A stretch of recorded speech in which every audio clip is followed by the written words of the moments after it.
En estos momentos el mundo está mirando asustado, como estamos todos los que tenemos una vinculación directa con Israel. Nosotros, o yo, por ser judío, y tengo muchos amigos correntinos que después de 1948 se fueron a vivir a Israel. Entonces, vamos a historiar un poco qué es lo que está pasando y por qué. Voy a empezar a decir lo que está pasando. Hoy o ayer, hoy somos viernes cuando estamos saliendo al aire, Israel ya manda tropas de tierra, ya no es únicamente aviones o bombardeos, sino que tropas de tierra que entran a Hamás. Esta no es una guerra entre dos países. Esta es la guerra entre un Estado reconocido por nuestro país y también, del otro lado, una organización calificada por terrorista, incluso de nuestro país, que es Hamás, H-A-M-A-S, que está respaldada por Irán y a quien se le adjudica los atentados contra la Embajada de Israel en Buenos Aires y el edificio de la DAIA que representa a los judíos en el país, y también en Buenos Aires, y que tuvo cerca de 100 muertos. Pero vamos a decir cómo se origina esto. Después de la Primera Guerra Mundial, triunfan los aliados, es decir, principalmente Estados Unidos e Inglaterra, en contra de Alemania. Todo lo que está en discusión en estos momentos estaba bajo el dominio del Imperio Otomano, que resultó vencido en la guerra. Entonces, se resolvió por la Liga de las Naciones, que eran las Naciones Unidas de aquella época, que toda esta zona iba a quedar para el mandato británico en Palestina y una zona también que estaba bajo el Imperio Otomano, la parte de Siria, el mandato francés, Irak, el mandato británico, Arabia Saudita, también Palestina y Transjordania quedaban bajo el mandato británico. Ahí está la foto del mapa de lo que era el mandato británico de Palestina. La zona más oscura de este color es el mandato británico de Palestina, que incluía todo Palestina y Transjordania. Bien, eso quedó bajo mandato inglés. Estuvo muchos años, hasta el año 48, la parte de Palestina bajo el dominio o el mandato de Israel, y hubieron luchas internas en contra de los ingleses por parte de los que sostenían grupos mayoritarios de judíos que sostenían que esa era la tierra sagrada, la tierra bíblica. Y vamos a hablar, no soy un experto en religiones, pero ¿dónde nació la Biblia? ¿Dónde nació Jesús? Jesús nació en Israel, en lo que hoy es Israel. Pero bien, vamos a ir adelante. Como consecuencia también de la muerte de más de 6 millones de judíos a manos del nazismo en Alemania, se hizo una reunión, se consideró en las Naciones Unidas, que se crearon después de la Segunda Guerra Mundial. Se reúnen las Naciones Unidas, la Asamblea General de las Naciones Unidas en Nueva York, el 29 de noviembre de 1947. Y se dicta una resolución 181 de la Asamblea General de las Naciones Unidas. Con fecha 29 de noviembre se presenta de 1947 y resulta, y está también, tenemos el mapa de la resolución 181, donde se propone las distintas partes que quedarían para Israel y para la parte judía y la parte árabe. Así está dicho en el mapa: Estado judío y Estado árabe. Se crearon dos planes, dos estados, y la votación fue así. No hubo una unanimidad de aprobar el plan de los dos estados. 33 países, el 58%, leo información oficial, votaron a favor de la resolución 181. Fueron Australia, Bélgica, etc.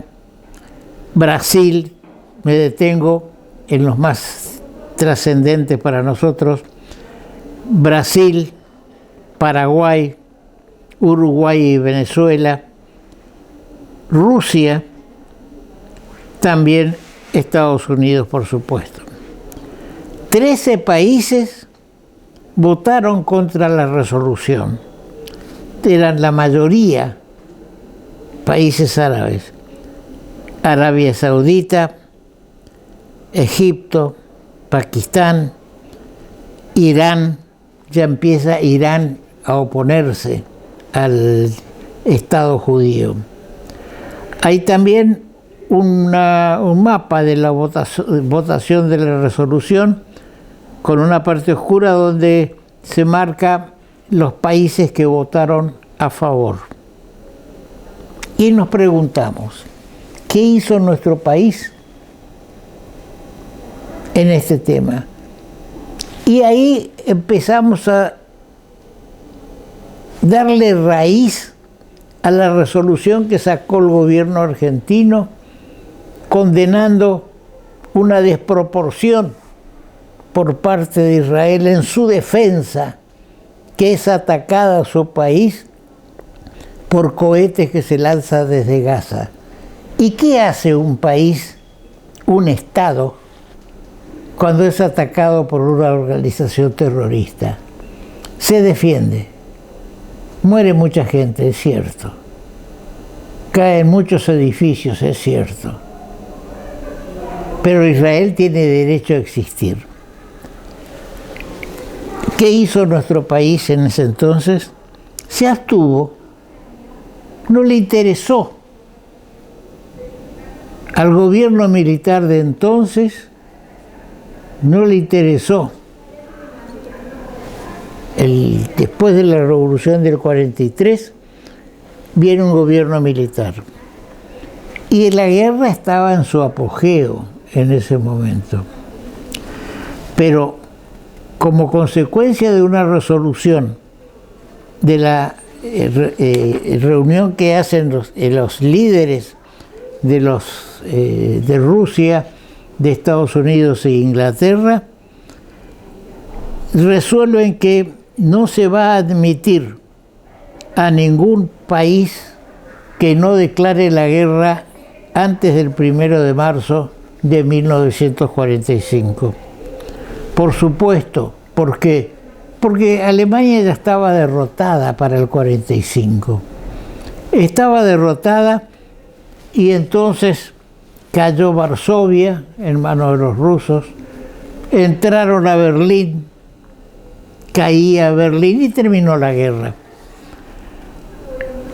Hacía referencia yo al 1 de marzo de 1945. ¿Cuándo declara la guerra Argentina a Alemania nazi en marzo del 45, después del plazo ese que estaba hasta... Porque tenemos que destacar que los mandos argentinos en el 45 y antes eran pronazis, y al mismo tiempo, al ser pronazis, eran antisemitas, contrarios a los judíos, al establecimiento de un Estado judío. Por eso se abstiene en 1947 en la votación, como diciendo, sigan así, sigan matándose, sigan así. Lamentablemente entre las abstenciones está también Inglaterra, la Gran Bretaña, porque sus intereses económicos vinculados con los árabes le hacía que no le interesaba terminar con su mandato. Bien, entonces destacamos que en 1948, en mayo de 1948,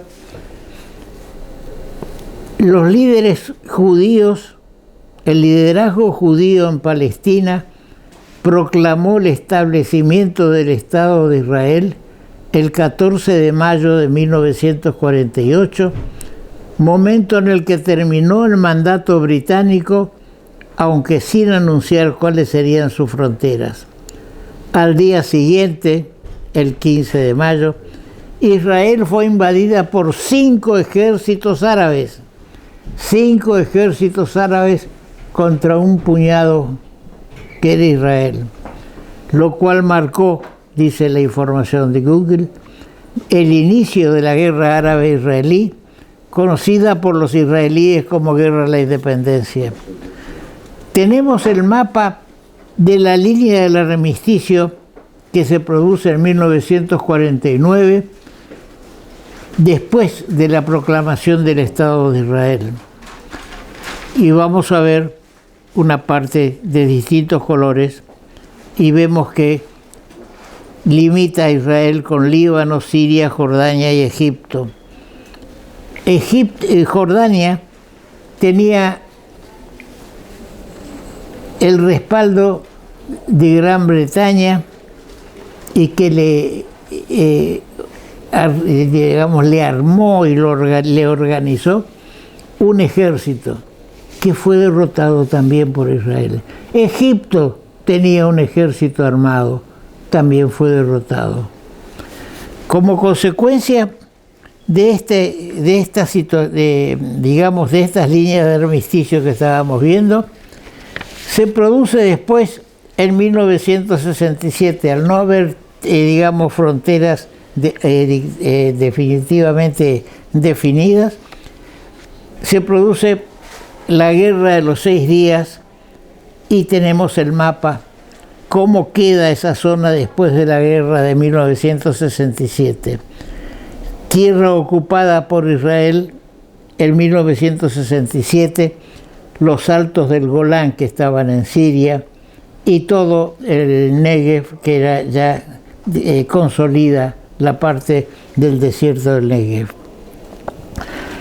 Mientras tanto, nuestro país seguía en duda. Después resulta que Egipto se convirtió en el primer país árabe en reconocer el Estado judío. ¿Por qué? Porque la zona de Gaza, de acuerdo a lo que ocurría antes de 1982, era territorio egipcio. Entonces, en 1982 se hace un tratado de paz entre Israel y Egipto. Tenemos el mapa de cómo queda Israel, cómo queda Jordania, cómo queda Gaza. Después, esto no termina. Cuando todos podríamos creer que este conflicto árabe-israelí iba a tener un fin, resulta que no es así. Israel terminó ocupando la franja de Gaza, Jerusalén oriental y los altos del Golán, con sus fronteras, excluyendo las de Egipto, todavía delineadas por las líneas del armisticio de 1949. Tenemos las líneas del armisticio de 1949. ¿Qué quiero decir con esto?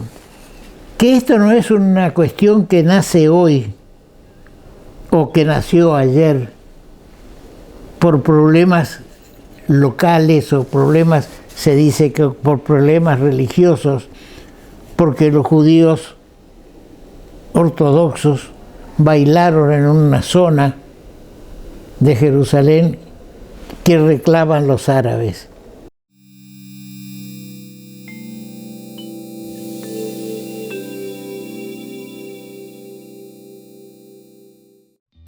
Llegó 365 a Corrientes, junto con el diario El Litoral.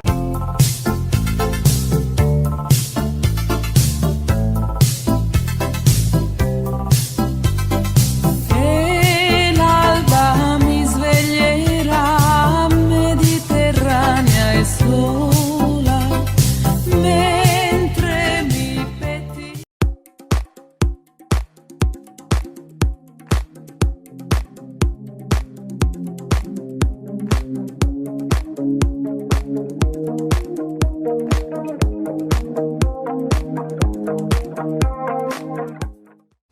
La mejor manera de prevenir el COVID-19 es cuidarnos.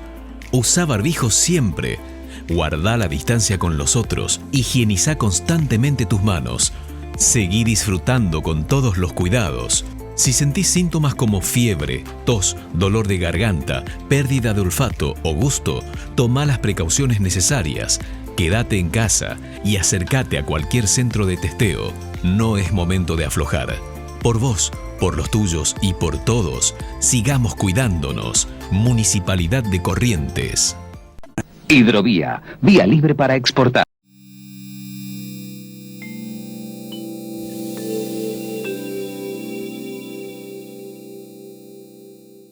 La situación en Medio Oriente, lejos de aclararse,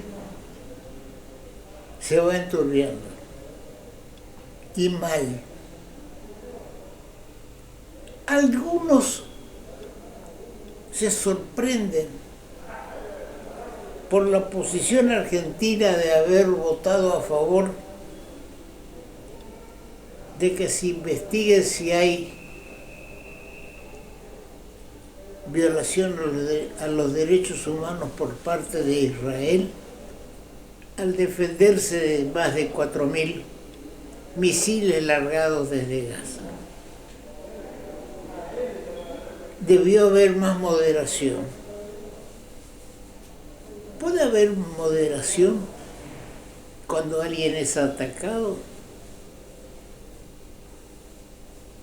Le pueden decir a alguien, golpéelo al que lo está atacando, pero no lo golpee mucho. Golpéele un poquito nomás. Este tema de Medio Oriente, de Israel, de Palestina, de árabes, no nos puede sorprender en absoluto la votación argentina. La Argentina votó para que se investigue la violación de derechos humanos. Desde hace muchísimos años. Principios de siglo, mis padres, traídos por sus abuelos, tanto maternos como paternos desde distintos lugares del mundo, venían a comienzos del siglo pasado a la Argentina, disparando de las persecuciones de los gobiernos otomanos y de los gobiernos rusos. Y venían en busca de libertad. de libertad para trabajar y sin un peso encima, con solamente la voluntad de trabajar, una valija de cartón y un bebé en brazos. Del lado de mi madre, la última escala que tuvieron, salieron los abuelos desde Líbano, fueron a Inglaterra y trajeron un bebé entre los hermanos de mi madre, ya fallecida lamentablemente, el tío Nene. Con eso quiero decirles que venían en busca de un mundo mejor, pero no es al mundo que tenemos en este momento en la Argentina. Y a mí que no me hablen de la Argentina. Yo he sufrido persecuciones. Yo tengo 88 años. Les voy a leer, solamente voy a citar, no les voy a leer, de Leopoldo Marcos Blugerman, Memorias de un Mundo. Blugerman es de los que están actualmente en el Sanatorio Litoral. Y les voy a decir por qué siento tan fuerte lo que está ocurriendo en este momento en el mundo en que Israel está siendo castigada por violación de derechos humanos cuando hubo 6 millones de judíos que murieron en la Segunda Guerra Mundial y nadie abrió la boca para decir hay violación de derechos humanos. Había que matar a los judíos y a los que sobrevivían y estaban en Israel había que echarlos al mar.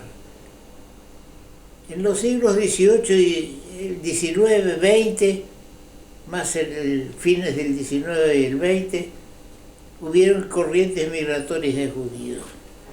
Veamos qué dice en este libro, que podrá usted ideológicamente coincidir o no con Leopoldo Blugerman, hijo, pero dice lo siguiente: en el barquito Anita G., propiedad de los Gutniski, arribaban en secreto para matar hasta lograr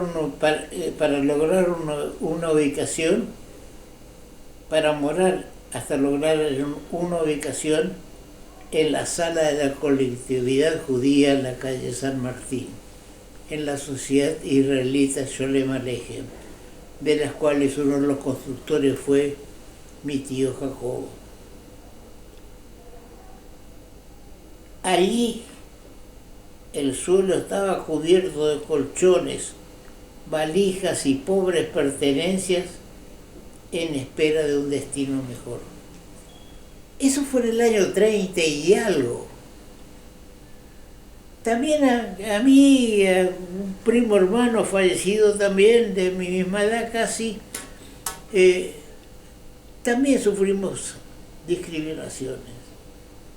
Estábamos en 3er grado en la escuela Sarmiento. Cae una intervención federal, nacionalista con Z, por supuesto, nazi, y entonces había que enseñar en la escuela Sarmiento, en todas las escuelas, porque va de interventor en el Consejo de Educación de la provincia, una persona que dice que hay que enseñar religión en las escuelas. Nunca hasta 3er año, ni aún después que felizmente estos se fueron, estaba la materia de religión. Y entonces mi primo y yo éramos discriminados. Debíamos salir del salón porque se iba a dictar obligatoriamente la religión católica. Y nosotros éramos judíos. Entonces nos debíamos retirar, ir a la biblioteca o a cualquier cosa. Siempre el peronismo fue contrario a los judíos y lo digo con fuerza. Por eso Perón en el año 30 estuvo en Europa al lado de las fuerzas germánicas e itálicas, aprendiendo cómo era la cosa. Y ellos eran antisemitas, eran contrarios a los judíos. Y no había la posibilidad durante la guerra, una posibilidad abierta para que los judíos perseguidos vinieran a la Argentina. Había todo un trámite por Paraguay, y en el puerto de Pilar de Paraguay, los barcos de mi padre, Anita G. y Pago Largo, en la bodega traían judíos perseguidos por los nazis. Es decir, que esto para mí no es nuevo.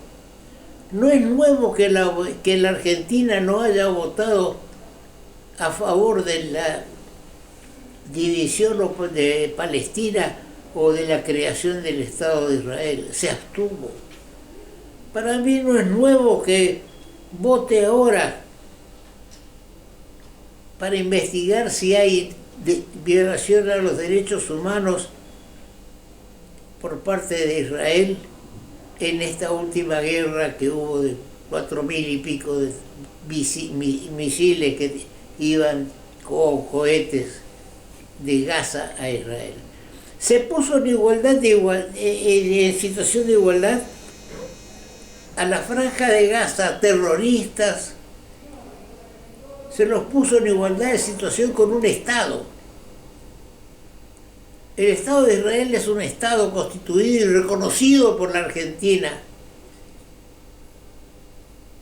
Y Gaza es una asociación terrorista. Pero no importa.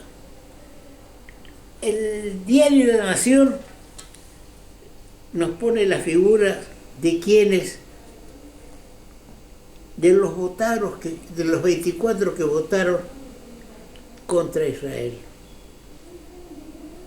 Comienza, no sé si por abecedario o por qué, por Alberto Fernández de Argentina, acompañado por Vladimir Putin de Rusia, Nicolás Maduro de Venezuela. Fíjense, Nicolás Maduro habla de investigar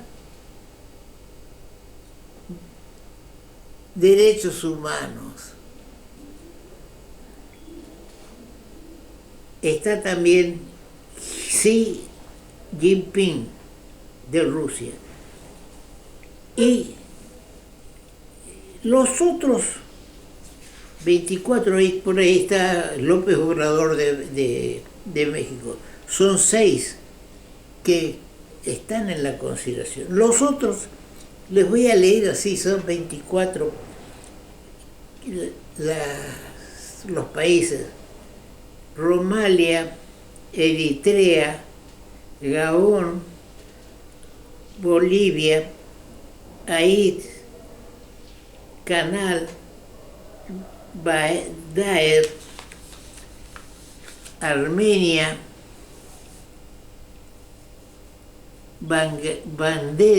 Bangladesh, Amra, todos, y siguen los países africanos en los cuales no existen derechos humanos.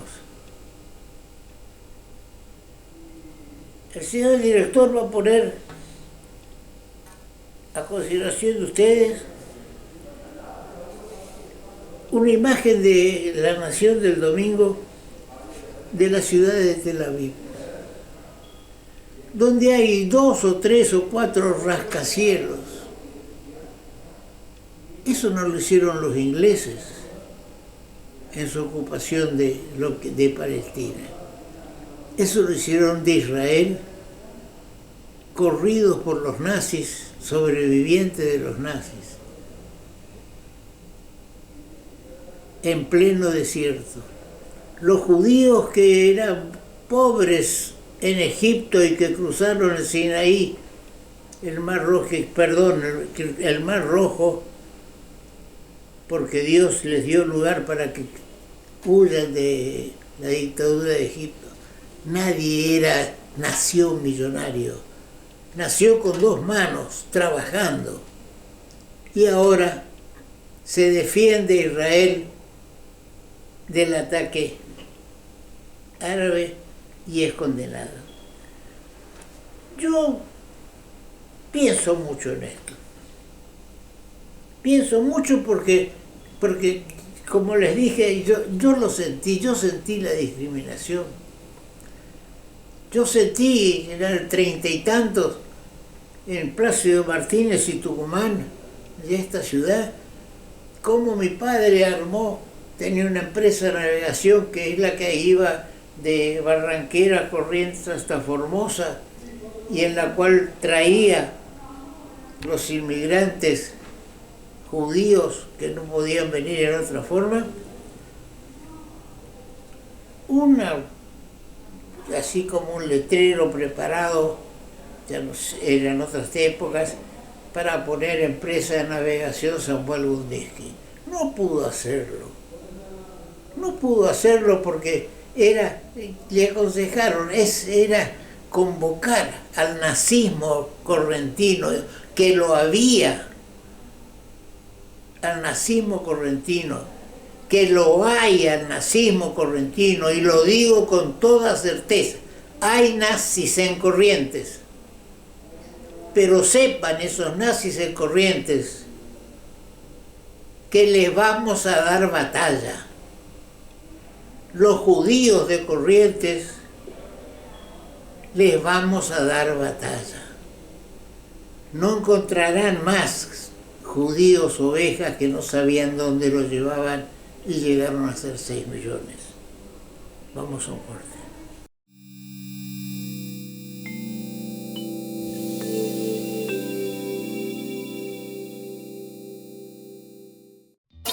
Llegó 365 a Corrientes, junto con el diario El Litoral.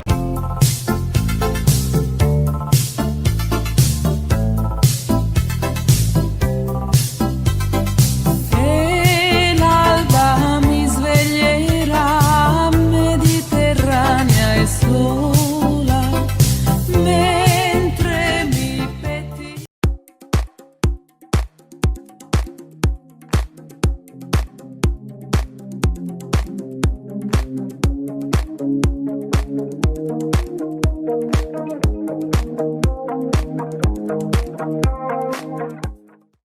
La mejor manera de prevenir el COVID-19 es cuidarnos. Usa barbijo siempre. Guarda la distancia con los otros. Higieniza constantemente tus manos.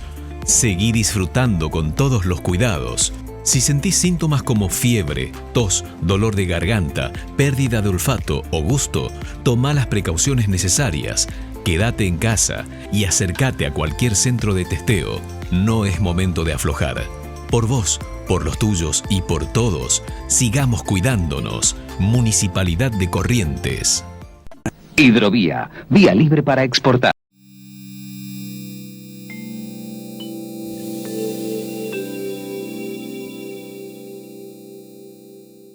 Yo hago una comparación un poco más sereno con entre el Tratado de Tordesillas, que muchos de los que me escuchan saben de qué se trata, y la situación de Palestina cuando se crean el Estado judío y el Estado árabe. El Tratado de Tordesillas, y voy a leer cosa que no es habitual en mí, es un patrimonio documental propuesto por España y Portugal, recomendando para su inclusión en un registro en la memoria del mundo. El Tratado de Tordesillas, tome nota, fechado el 7 de junio de 1949, se compone de una serie de acuerdos entre el rey Fernando II de Aragón y la reina Isabel I de Castilla por una parte en España y el rey Juan II de Portugal por otra, en virtud de los cuales se establece una línea de demarcación entre las dos coronas que corre de uno a otro polio 370 leguas al oeste de las islas de Cabo Verde. El tratado fue finalmente firmado. Aclaro, todo esto surge después del descubrimiento de América en 1492, estamos hablando de 1494. ¿Qué ocurre? De golpe, la vieja Europa descubre el Nuevo Mundo, y con el Nuevo Mundo una serie de situaciones de riquezas, y se lanzan todas hacia el Nuevo Mundo. Bien, el título fue finalmente firmado tras laboriosas negociaciones diplomáticas entre los embajadores y letrados de ambos reinos. La modificación de la línea de demarcación, y en esto hago pie, que dividía el mundo entre España y Portugal. España y Portugal. Y tenemos también ahí, el director coloca el mapa con la división como estaba en América, la línea demarcatoria. La parte portuguesa era así de chiquita, la parte española era así de grande. Bien. La extremidad oriental quedó situada dentro de la zona portuguesa.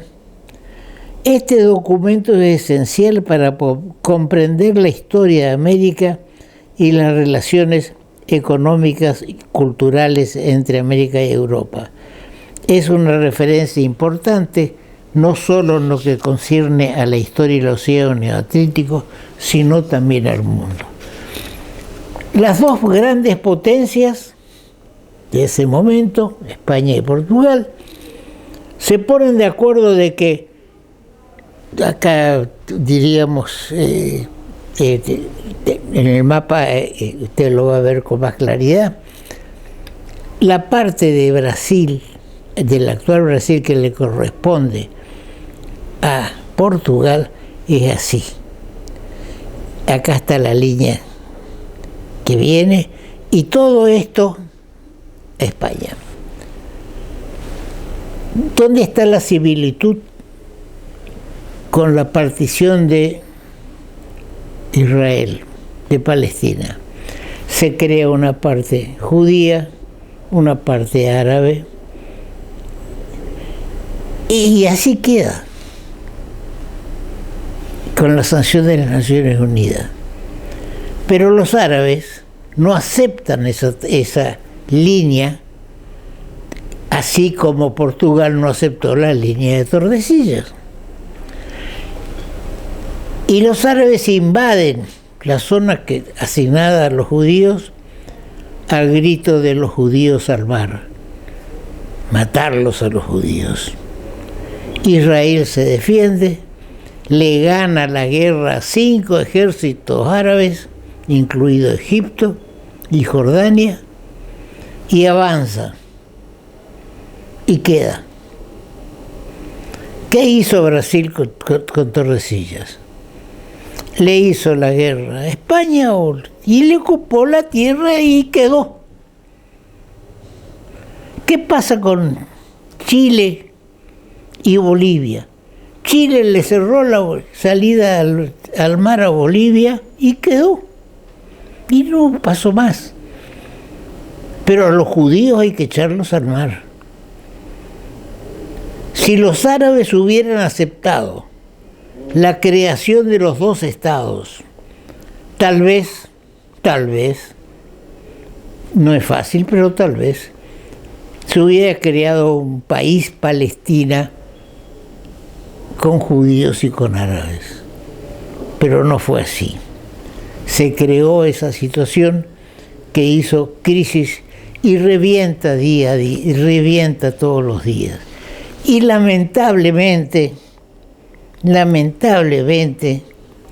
nuestro país se opuso a la partición de Palestina, se opuso a la creación del Estado judío, Y todo esto que ocurre ahora es consecuencia de lo mismo. Siempre la Argentina con la espina tragándose, estuvo en contra del Estado de Israel. La situación mundial no daba para otra cosa que reconocer al Estado de Israel, pero en el fondo la tenía atragantada. Y esa es la realidad.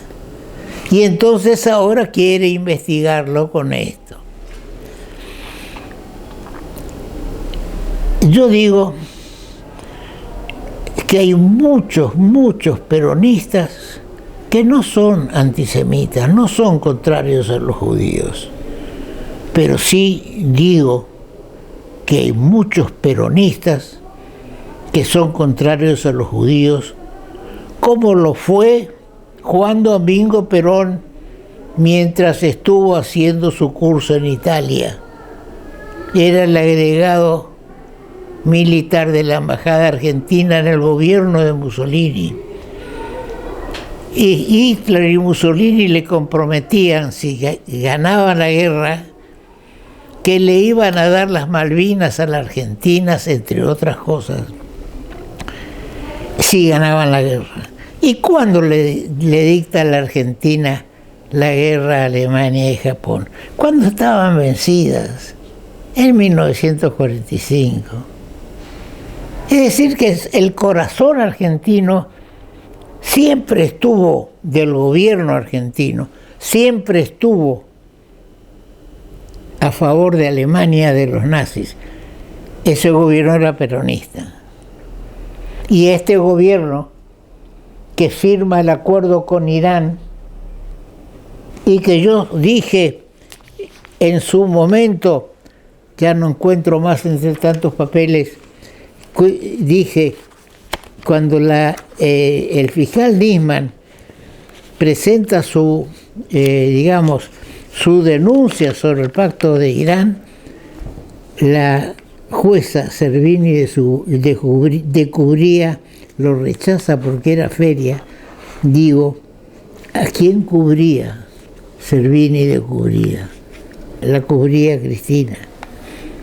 Entonces, no es una novedad esto, que la Argentina vote en contra y no se abstenga. Fíjense, días pasados una bomba hizo volar o intentó en Bahía Blanca hacer volar un local de la Cámpora. Entonces el ministro del Interior, que es de la Cámpora, dijo: una barbaridad que se recurra a la fuerza para realizar actos. ¿Quién me lo dice? ¿La Cámpora? ¿La Cámpora nunca puso bombas? Todo es una ficción. Todo es una ficción. Y estoy cansándome de remar contra la corriente, por no decir otra cosa. Vamos a un corte.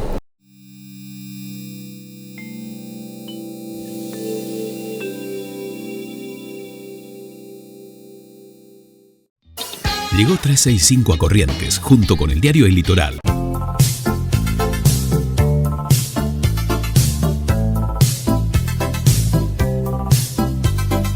El alba mi sveglierà mediterranea e sola, mentre mi petti.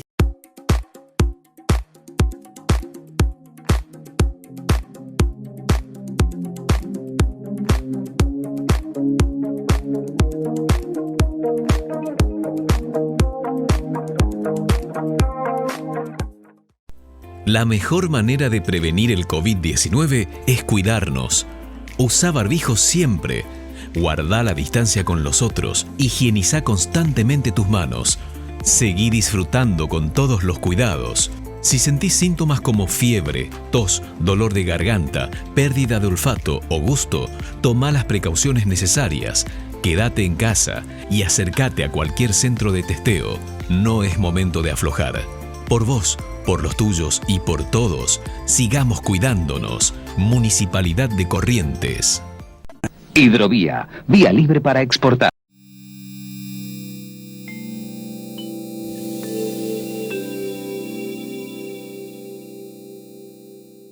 Bien, hice una referencia a un artículo firmado el 23 de enero de 2015, fecha en la que fallece, o lo matan, mejor dicho, lo matan al fiscal Nisman, que trae todos los antecedentes del pacto con Irán.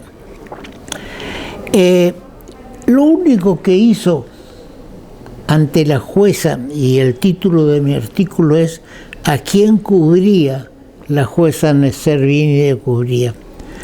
Fue, el pedido era de habilitación de feria, abrir la feria, no abocarse al fondo. La feria judicial, digo en el artículo, se levanta para atender problemas urgentes o que tienen una gravedad institucional. ¿No era este un asunto de gravedad institucional? Y esto da lugar a todo el problema de Nisman, porque a lo mejor si se abría, se daba lugar a la feria que correspondía, no hubiera pasado. Pero mezclo ahora un tema local que también conozco y me afecta, es el tema de los puertos en la provincia de Corrientes. Como decía días pasados, nací en una empresa de navegación. Conozco los puertos del Alto Paraná, así, lo que digamos puerto. Y no justifico que existan dos puertos, uno en Ituzaingó y otro en Itaibate. ¿Por qué Ituzaingó? Por ubicación y por historia. Por ubicación porque está ahí nomás de la represa. Está ahí nomás de Posadas, de Misiones, por supuesto. Está ahí nomás de Andresito, que está pidiendo un lugar sobre el río Paraná para su Andresito brasilero. Voy a hacer alguna referencia histórica de Ituzaingó. El actual gobernador, mucho más joven que yo, no existía, por supuesto. Pero sí su padre y un tío, uno de ellos era el agente marítimo de mi padre en Ituzaingó. ¿Por qué un agente marítimo en Ituzaingó? Resulta que había que, antes de hacer la represa, era todo el río libre y había que subir el salto, lo que se llamaba el salto, que había un espacio, un lugar donde el río permitía que suba el salto, que venía desde el Alto Paraná, de más arriba, así de golpe hacía boom y continuaba. Ahí es donde se hace la represa actual. Entonces, todos los buques de entonces, de 120, 150 toneladas, de 400, a lo sumo, que el mayor era uno de 400 de mi padre, había que ir a subir, y la potencia de máquina de los buques, de los remolcadores y buques, no era suficiente para hacer ese remonte. ¿Me explico? Entonces había lo que se llamaba el espiador. El espiador era una especie de remolcador que estaba fondeado aguas arriba, venía de la parte esta, antes de la caída, estaba fondeado acá, y desde las 5 o 6 de la mañana se largaba, prendido por un cable acá, un cable que lo traía, hacía hasta abajo así, y esperaba acá los buques que iban a tomar de él.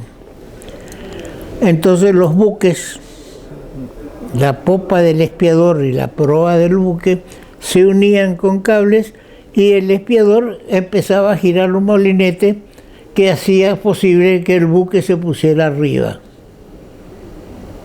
Una vez que estaba arriba se rompía la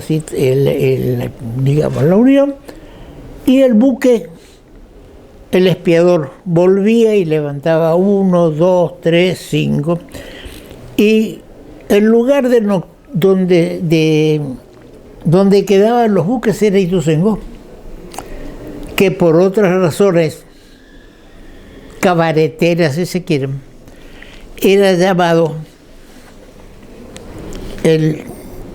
un lugar de China por su nombre. Y todos los buques iban ahí, había 5, 6, 7, 8, 10 buques, todos de ese volumen, no había empuje, no había nada, ¿no? Pero había Ituzaingó. Entonces hay una historia en Ituzaingó. No es que yo quiera que sea Ituzaingó o me manifiesto porque es del lugar del gobernador, con quien cambié palabras 3 veces. No es de mi círculo.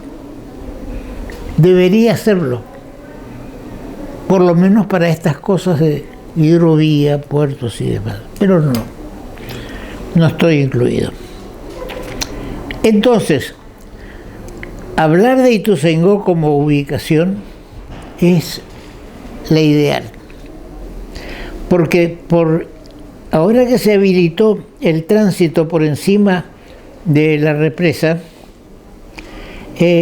puede venir del lado de Paraguay, puede venir camiones hasta Ituzaingó y de ahí hacerse un transbordo en buques hacia el sistema de hidrovía. Todo esto es posible. En Itaiguaté no hay nada, ni historia ni tradición, solamente una. Un buque de mi padre de Ciudad de Goya, 115, 120 toneladas, se hunde cargando bolsas de arroz en el puerto. ¿Qué era el puerto? La barranca, el buque se ponía al costado y ahí empezaba hombro a cargarse. La cuestión que el buque se hunde. Entonces, yo estuve presente y después. Y un alemán, a quien rindo mi homenaje, Andrés Jäger, dice: yo voy a hacer el trámite. Hay que poner un buque acá, otro buque acá, 2 líneas de rollizos, y hay que ir abajo a tomar las grampas y con molinetes levantar el buque. Bueno, uno le pensó, ¿y cómo va a ser quién va a meterse? Yo, con esas, latas de 30 litros de queroseno que había antes, abrió un lado, puso unas gomas para ponerse encima y acá en la punta un agujerito con un cable de bicicleta, del diámetro de bicicleta, que iba a un inflador. Y este hombre, con gran coraje, se metió bajo el agua con una escafandra que era ciega, por supuesto, que era una lata de querosén, un inflador que le daba aire a la escafandra esa para que pudiera respirar, y se empezó a estirar. Ese es el recuerdo que yo tengo de Itaibaté como puerto, que reitero, no era puerto, pero sí tengo recuerdos el Shanghái correntino de Ituzaingó. Por eso de hacer un puerto en el Alto Paraná es fundamental. Y un puerto ya en el curso de la hidrovía, a la altura de la Valle, para mí, suficiente. Hablar de 4 puertos en Corrientes es perder el tiempo, tirar la plata. Mientras tanto, en el Chaco se crea, está casi listo, ahí estuve en la inauguración, el puerto de Las Palmas. ¿Alguien estudió qué se va a sacar por el puerto de Las Palmas? No sé. Coque Capitanich, que es un líder justicialista, firmó el año pasado con la firma del BEL el dragado y balizamiento del Riacho Barranqueros por 20 años. Pero resulta que ahora se oponen a que sea una firma y así anda el país. Yo no traigo esto para demostrar si sé, no sé, si conozco, no conozco. Cómo hemos perdido un país, cómo se equivocaron mis abuelos y mis padres en el destino elegido. Era llegar a un lugar donde se podía hacer riqueza y se hicieron, pero trabajando, no con subsidios. Y entonces tenemos una situación en la cual estamos ahora, que pasó hasta el año 30. El país era flor. Después nos vinimos abajo con medidas inadecuadas. Sin hacer un corte sobre este tema, porque si no, no nos va a dar el tiempo. Sí, estoy anciano. 88 años es un número, pero me acuerdo de muchas cosas, felizmente. Del Banco de Corrientes, que dice que tiene 70 años. El Banco de Corrientes nació en la esquina de 9 de Julio y San Lorenzo y San Juan, ahí donde está el edificio antiguo, digamos. Ahí estaba Abelardo Sánchez, un gerente, un banquero de primera, que me negó tantas cosas que no me acuerdo si me favoreció en alguna, pero era un banquero que daba la cara y decía sí, no. Y con el sí o el no de él ya era suficiente para saber qué hacer y qué no hacer. Titico Arqué. Me acuerdo de Titico Arqué. Me acuerdo de Boschetti, un tesorero. Qué gente que se perdió. Hicieron escuela y no sé. No sé cómo está el Banco de Corrientes. Prefiero no saber. Porque no quiero herir amigos. Bien, tenemos elecciones el 29 de agosto y ya por lo menos Ecocambiemos tiene candidatos a gobernador y a intendente, pero no a vice. Y entonces ya surge cualquier nombre y se quema algún buen político, que será un buen político, pero se lo quemó días pasados, el sábado, lanzándolo como candidato a vicegobernador, sin posiciones ciertas, sin posibilidades ciertas, tomándole, diciendo 3 cosas que hizo, bien hechas para un concejal, es concejal en este momento, pero para ser vicegobernador no sé, lo será como su padre fue un buen gobernador y su madre una buena legisladora, pero el tiempo, y mientras tanto surgen cantidad de candidatos a vicegobernadores y el Partido Justicialista no alcanza a organizarse. ¿Cuál será el resultado? Lo vamos a analizar el próximo programa. Será entonces hasta entonces y nos vemos el viernes. Esperemos que Francisco mejore y nos siga acompañando. Gracias por su atención.